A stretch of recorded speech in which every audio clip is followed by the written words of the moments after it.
সন্ধ্যাবেলায় মাকে জিজ্ঞাসা করলাম, মা আজ কী খাবে? মা বলল যে অনেক দিন মুড়ি মাখা খাওয়া হয়নি, তাহলে একটু সুন্দর করে মুড়ি মাখতো। আসলে মা তো বাড়িতে একা থাকে, বাবা সপ্তাহে একদিন বাড়ি আসে, একদিন ছুটি পায়, আর একদিন এক্সট্রা থাকে, দুদিন বাড়ি থাকে। সেজন্য মা সেরকম কিছু নিজের জন্য করেও না, আর আমার বাবা এটা ওটা খেতে পছন্দও করে না। তাই আমি এলেই মা একটু এটা ওটা রান্না করে, আমিও খেতে ভালোবাসি, আর মাও সেই সুযোগে খাওয়া হয়, কারণ মাও এইসব খেতে খুব ভালোবাসে।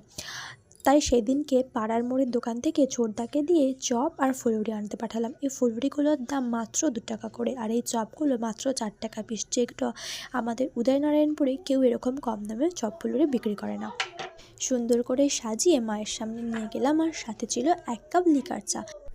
আমার মা দুধ চা খেতেই ভালোবাসে, কিন্তু এরকম তেলে ভাজার সাথে দুধ চা খাওয়াটা একদমই আনহেলদি হয়ে যাবে, গ্যাস, অম্বল, অ্যাসিড সব কিছু হয়ে যাবে। সেই জন্য আমি লিকার চাই দিলাম। কত সুন্দর লাগছে দেখুন তো সাজানো।